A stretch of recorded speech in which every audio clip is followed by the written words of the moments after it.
Bonjour à toutes et à tous, bienvenue à la MSH Alpes pour cette séance, cette quatrième séance de la saison du cycle Avenue Centrale. Je suis Naïma Germani, directrice adjointe de la MSH Alpes, historienne aussi, moderniste, et je suis ravie d'accueillir pour 1 heure Marjolaine Boutet, qui est maîtresse de conférences habilitée en histoire contemporaine à l'Université de Picardie. Elle est connue pour être une des rares chercheuses à s'être emparée d'un objet central aujourd'hui dans nos pratiques culturelles, dans nos vies, on l'a vu pendant le confinement, et dans nos représentations du monde social et politique, les séries télévisées. Le travail de Marjorie Boutet, et c'est pour ça qu'on l'a invitée, est novateur à plusieurs égards, puisqu'elle explore d'une part un nouveau type de source traditionnellement, disons, dédaigné par la recherche, on en reparlera sans doute, ce qui appartient à la culture populaire, et d'autre part, elle nous amène à réfléchir au nouveau mode de transmission historique, une réflexion qui est actuellement entamée par plusieurs historiens et historiennes aujourd'hui. Alors, elle a publié de nombreux travaux sur la question, Cold Case, la mélodie du passé en 2013, au PUF, Un village français, une histoire de l'occupation en 2017 à la Martinière. Tout récemment, elle a coordonné avec d'autres chercheurs le numéro 37 du Temps des médias, de la revue Temps des médias, sorti en 2021, et dédié justement à la fiction historique américaine, pouvoir, savoir et mémoire. Elle est également critique de séries télévisées sur France Inter, dans l'émission 1 heure en série. Et donc aujourd'hui, elle nous propose une conférence, non pas sur les séries comme objet d'histoire, mais sur la manière dont les séries télévisées représentent, traitent, s'emparent de l'histoire, dans une conférence de 30 minutes intitulée « Les séries télévisées et l'histoire ». Obstacles ou outils pour l'apprentissage de l'histoire. Donc, je vous remercie très vivement, Marjolaine Boutet, d'être parmi nous. Et je vous laisse la parole, et après quoi, nous aurons un temps d'échange avec le public. Merci beaucoup, Naïma, pour cette très belle et très complète introduction. Donc effectivement, je suis historienne spécialiste des séries télévisées. Et comme j'ai que 30 minutes, j'ai décidé d'essayer de vous convaincre que les séries télévisées, en tout cas certaines séries télévisées, notamment les plus récentes par leur narration complexe, peuvent aider à comprendre ce qu'est la démarche historique véritablement en tant que démarche scientifique, c'est-à-dire en tant que rapport critique à des sources et à des traces du passé. Et effectivement, j'ai écrit donc plusieurs ouvrages à ce sujet, et je vais m'appuyer essentiellement pour cette conférence sur des extraits de la série Un village français, qui ont l'avantage d'être en français et d'être particulièrement, à mon avis, parlant sur cette problématique de comment est-ce que les séries télévisées et notamment les séries historiques nous permettent de comprendre ce qu'est le travail de l'historien et de l'historienne. Et pour ça, je voudrais commencer par une définition. Alors, je suis désolée, il y a beaucoup trop de texte sur cette diapositive, mais pour ceux que ça intéresse, comme ça, ils auront la définition complète. Je m'autocite, j'en suis désolée, mais voilà, j'ai essayé de différencier ce qu'est un drame en costume d'une série véritablement historique. Et donc, pour moi, un drame en costume, et c'est ce qu'il y a le genre le plus, un des genres les plus visités de la télévision depuis ses origines, avec les séries policières. Et si vous regardez aujourd'hui sur les plateformes, et notamment sur Netflix, il y a ce qu'ils appellent de la série historique, mais qui est plutôt du drame en costume, vraiment à foison, et qui vient de tous les pays. Un drame en costume, c'est une histoire qui se passe à une autre époque, et dont cette autre époque a essentiellement une fonction de dépaysement pour vendre de l'exotisme, du différent. Et à l'intérieur de ces décors et de ces costumes exotiques, on vend une histoire finalement assez connue et qui correspond à des genres. Par exemple, le drame familial, la saga familiale dans le cas de Downton Abbey. Et vous aurez tous reconnu la fameuse Lady Dowager de Downton Abbey. Donc, c'est un drame familial avec des intrigues romantiques, des mariages, un récit sur évidemment la crainte de la perte de la maison qu'évidemment on ne perd jamais puisque c'est le personnage principal de la série, mais l'histoire est davantage un prétexte qui permet de ponctuer différentes saisons, le naufrage du Titanic qui permet de lancer l'action, la Première Guerre mondiale qui est finalement assez un décor et d'ailleurs dans le numéro de revue que je viens de diriger du Temps des médias, il y a un article qui compare Downton Abbey et Peaky Blinders dans leur traitement de l'histoire, mais aussi de la masculinité et de ce que la Première Guerre mondiale a fait aux hommes, et en particulier donc aux hommes britanniques. Donc ça, ce sont les drames en costume. Et puis, à l'inverse, il y a les séries historiques, c'est-à-dire pour lesquelles vraiment l'histoire est au centre de l'intrigue, au centre de la réflexion, où le but de la narration est de présenter ce qu'est l'histoire et de préférence d'une façon un peu novatrice. Et l'exemple canonique de ce type de série historique complexe, c'est Rome, série de HBO entre 2005, diffusée sur HBO entre 2005 et 2007, où là, on n'est pas vraiment dans du genre, même si ça revisite le péplum, mais on est davantage dans une série dont le but est de replacer le public et les personnages dans le sens de l'histoire. C'est-à-dire qu'on ne juge pas a posteriori, on n'est pas dans un rapport nostalgique au passé, comme on peut l'être dans Downton Abbey, mais le but vraiment, c'est de nous plonger dans la Rome de la fin de la République et du début de l'Empire, dans le cas de cette série, ou vraiment dans les complexités de la France sous l'occupation, dans le cas d'un village français.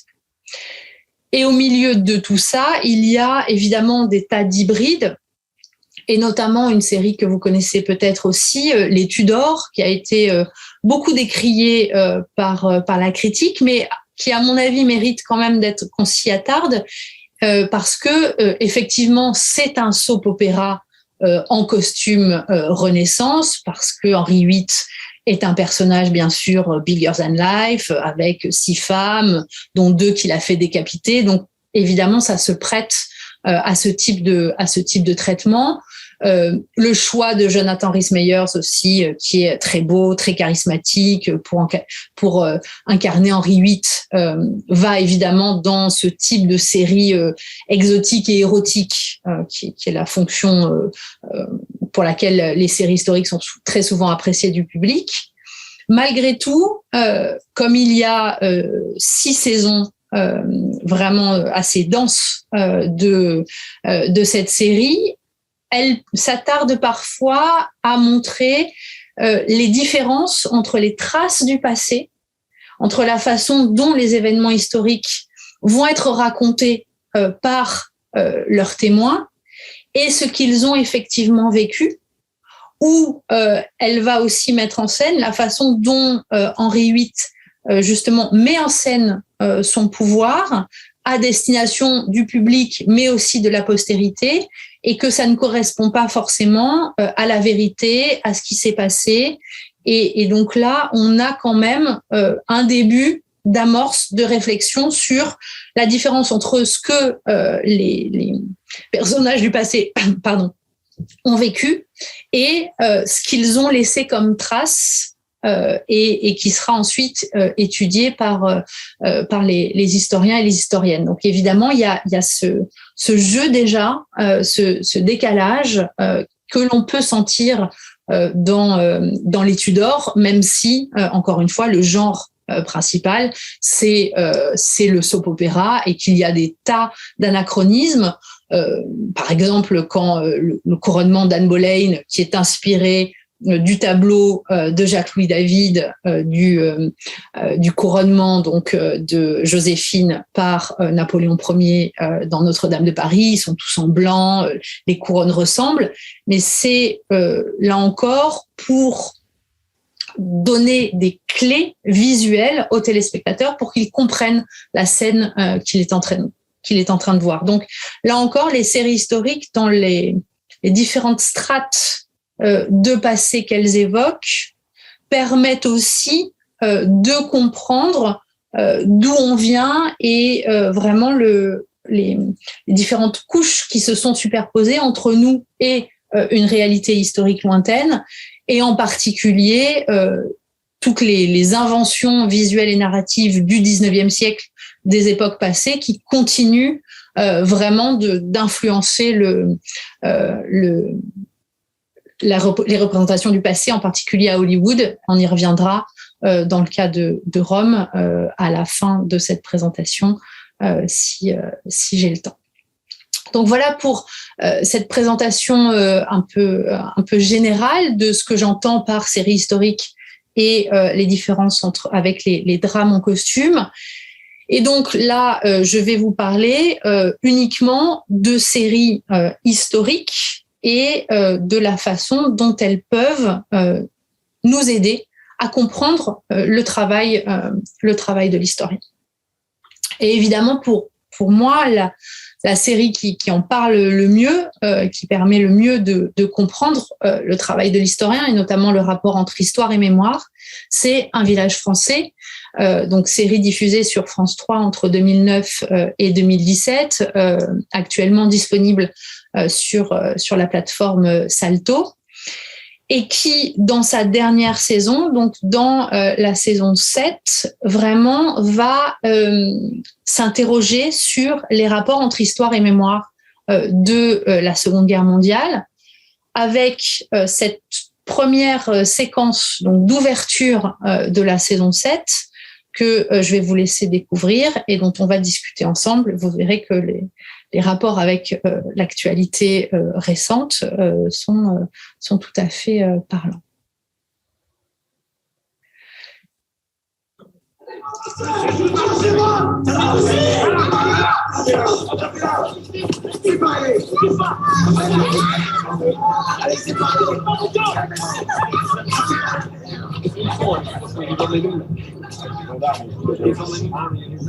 J'oublierai jamais ce jour de juillet 1942, où les Boches ont arraché les enfants juifs des bras de leurs parents. Pour moi, c'est comme si c'était hier. Je les entends encore parfois, les cris des enfants. Je crois que ça restera le pire souvenir de ma vie. La barbarie à l'état pur. Excusez-moi, mais vous avez vu les Allemands arracher les enfants des bras de leurs parents? Les Allemands? Oui. Vous êtes sûr? C'était il y a 3 ans, c'est pas si vieux.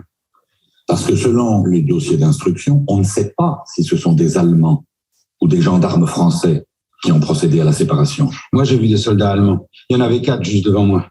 Puis j'ai entendu les cris, je vous dis, je les oublierai jamais. Mesdames et messieurs, on va y aller, s'il vous plaît.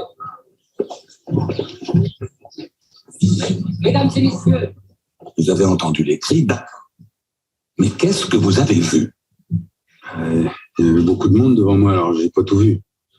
Je veux dire, les cris, je les ai entendus, puis on m'a raconté. Tout le monde sait que c'est les Boches. On ne vous demande pas ce que tout le monde sait, monsieur. On vous demande ce que vous avez vu. Nous sommes ici, au nom du peuple français, pour savoir ce qui s'est vraiment passé.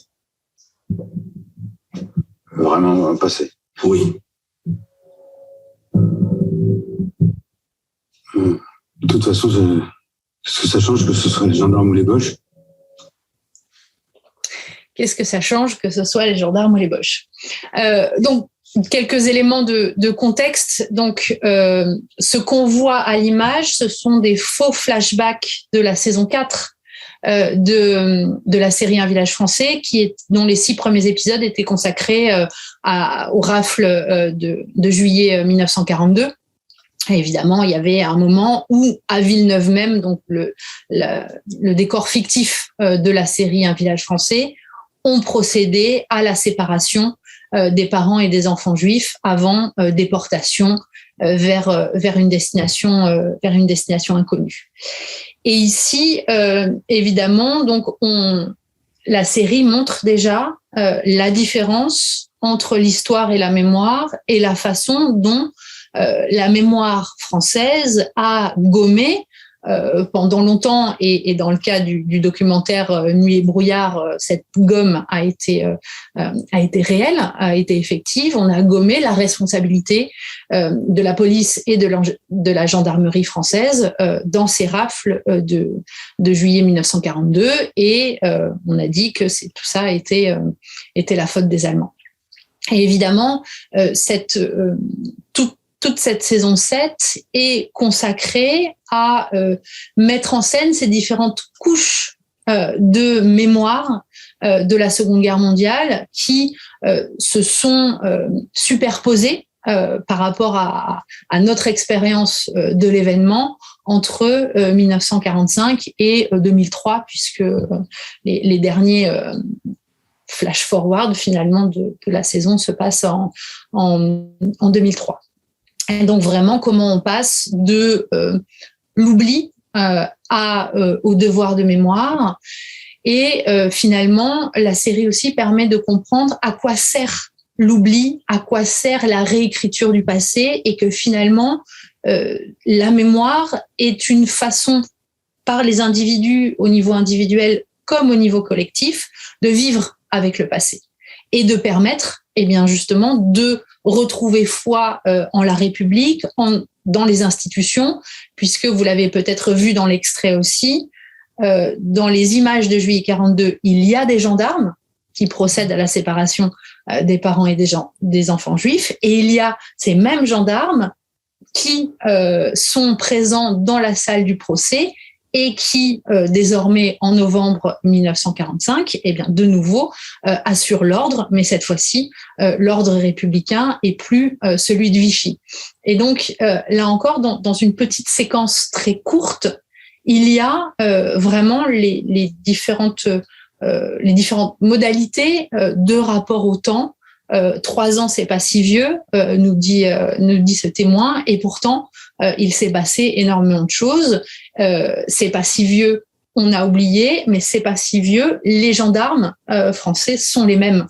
Ils n'ont pas miraculeusement changé, en tout cas certains, mais pas tous, en novembre 1945. Et il faut de nouveau des fonctionnaires, des policiers, des gendarmes pour assurer l'ordre républicain au moment du retour de la République, qui sera la 4e.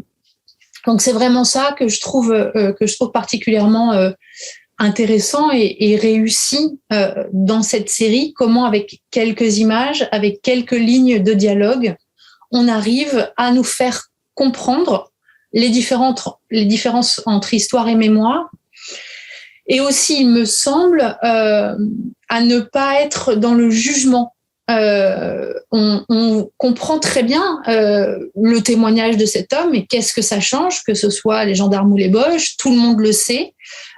Évidemment, il n'est pas historien, il ne se pose pas la question des responsabilités à ce moment-là, alors que c'est effectivement l'objet de ce procès, qui est le fil rouge des 6 premiers épisodes de cette saison 7, du procès donc de 2 personnages principaux, que sont donc le sous-préfet Servier et le médecin Daniel Larcher, interprété par Robin Renucci, et qui est le personnage principal de cette série chorale, où il y a quand même beaucoup d'autres personnages, mais c'est vrai que en regardant cette série, évidemment avec notre regard de téléspectateurs du 21e siècle, on attendait de savoir quel serait leur sort après la guerre, et comment est-ce qu'ils allaient être jugés par leurs contemporains, tout en sachant bien que le jugement de l'histoire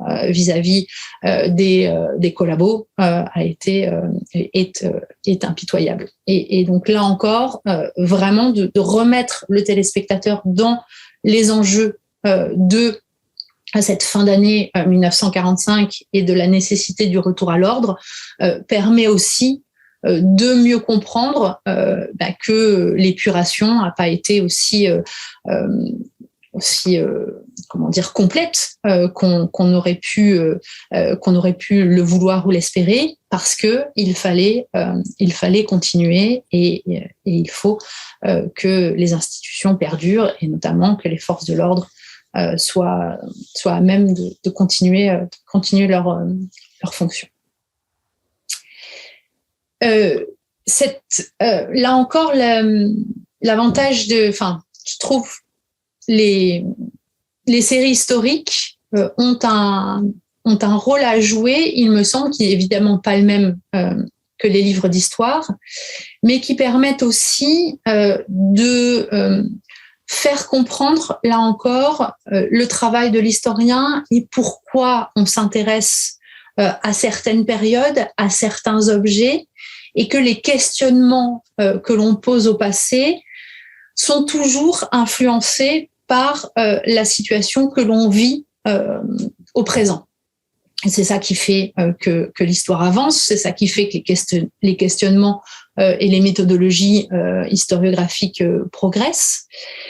Et ce qui fait aussi la force des récits fictionnels et des très bons récits fictionnels, et je pense qu'un village français en fait partie, c'est que leur analyse ou leur reconstitution de situations passées parle au moment où ils sont diffusés, mais continue de nous parler aujourd'hui. Donc là, je vais vous montrer précisément un extrait de cette saison 4 du village français, consacré aux rafles de juillet 1942. On est ici dans l'épisode 2 et on est dans une délibération du conseil municipal de Villeneuve qui vient de recevoir, donc un peu par hasard, il y a un train qui transportait des Juifs raflés à Besançon vers une destination inconnue, probablement Drancy, qui tombe en panne donc à Villeneuve, sous préfecture fictive du Jura, et il faut héberger donc ces Juifs raflés pendant une durée indéterminée dans une situation, donc on est en juillet 42, dans une situation de pénurie à Villeneuve, comme dans le reste de la France. Et donc c'est dans ce cadre-là que se déroule cette discussion. Et c'est vous qui nous avez convaincus de les prendre. Alors à vous de trouver une solution. Normalement, ils devraient être à la gare. Je veux dire entassés dans une salle d'attente. Non, je veux dire hors de notre juridiction. J'en appelle à votre humanisme, à votre solidarité. Ah, la solidarité, je suis tout à fait pour. On pourrait peut-être commencer par être solidaire avec nos milliers de chômeurs, de sans-abri, de femmes de prisonniers, de veuves. Ah, c'est vrai, ce ne sont pas des juifs étrangers. Nous n'avons pas été présentés. Monsieur Chassagne vient de prendre la présidence de la Chambre de commerce de la région. Ah. Je ne savais pas. C'est dans tous les journaux. Pas dans ceux que je lis, visiblement. S'il vous plaît, Monsieur Chassagne a un peu raison. Surtout que ces gens-là n'ont rien à faire en France, tout de même. Ces gens-là sont des êtres humains. Et à ma connaissance, ils n'ont commis aucun délit. Archie, aujourd'hui en France, être juif étranger, vouloir s'incruster, c'est un délit. Bon, monsieur le maire, notre temps est précieux. Vous nous demandez quoi exactement? De contribuer à un achat de vivres via le Secours national. Vous croyez au Père Noël? À hauteur de 5 000 francs par entreprise de plus de 20 salariés. Vous proposez un don sec? Non. Je vous propose de financer ça par un allègement des impôts locaux, étalé sur 3 ans. Monsieur Larcher, nous sommes étranglés par les réquisitions, le manque de main-d'œuvre. C'est bien joli de promettre un remboursement sur 3 ans, mais vous ne pourrez pas tenir votre promesse. Les caisses de la municipalité sont vides. Non, honnêtement, tout ce que nous pouvons faire pour ces personnes, c'est leur souhaiter bon voyage. Et on est bien bon de ne pas leur demander de rendre tout ce qu'ils ont pris à la France depuis Dreyfus. Je vous raccompagne, Madame Schwartz. Monsieur Servier.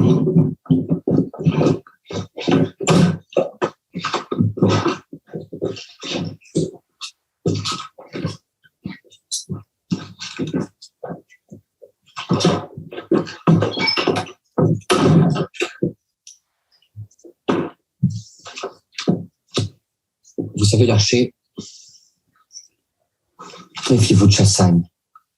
Je connais bien avec tout le monde, chez nous, chez les Allemands. Qu'est-ce que ça me fasse? Il vise la mairie.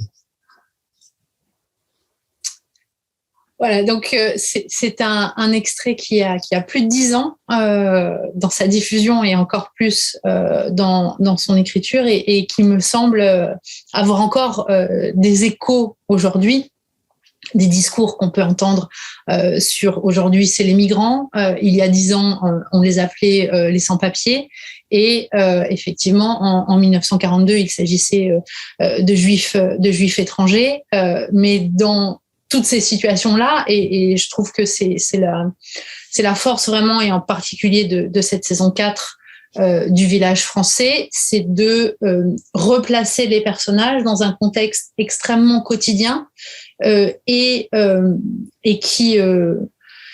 qui sort un peu de beaucoup de récits de la Shoah où on nous présente des enfants juifs tout à fait innocents et qui vont être massacrés par d'affreux nazis. Là, on a des personnages ordinaires avec des discours que l'on peut encore entendre aujourd'hui et qui sont des discours politiques.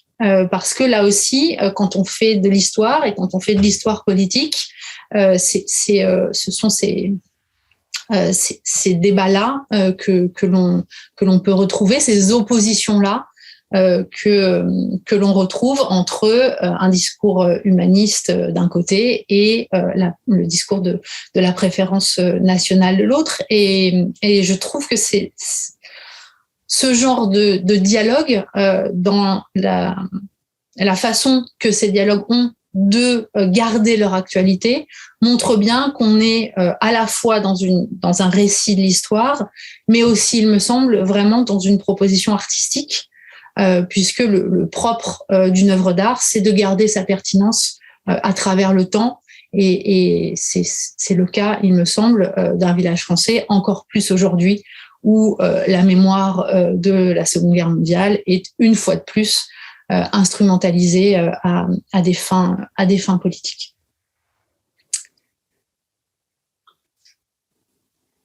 Et alors je quitte une minute un Village français, il me reste 5 minutes, donc je n'aurai pas le temps de parler de Rome, mais évidemment on pourra en discuter si vous le souhaitez, si vous connaissez cette série.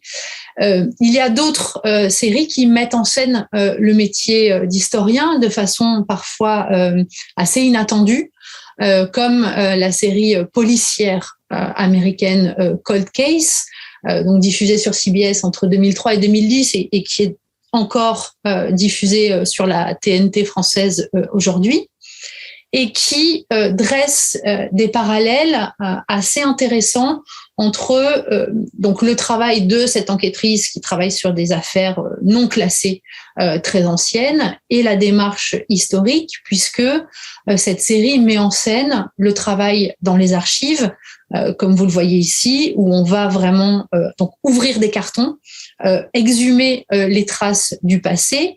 Et ici, vous voyez aussi qu'elle sort donc des archives une affiche de propagande américaine de la Seconde Guerre mondiale, pour les réexaminer au regard, avec un regard contemporain. Et c'est dans l'examen des traces du passé avec le regard contemporain et le fait qu'elle va poser d'autres questions aux témoins qui, avec le travail du temps, vont pouvoir parler de façon plus libre qu'à l'époque, que la vérité éclate.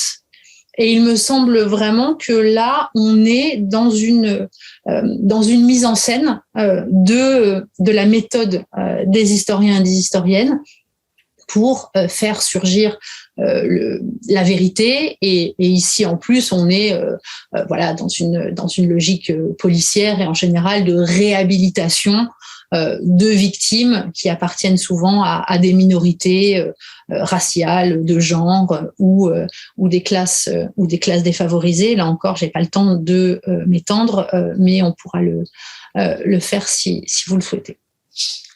j'arrive à la fin de ma demi-heure, donc voilà, je suis allée très vite. J'espère qu'on va pouvoir échanger, et évidemment, on peut parler des séries historiques que vous connaissez. Je ne les connais pas toutes, mais j'en connais un bon paquet. Voilà, merci beaucoup de votre attention.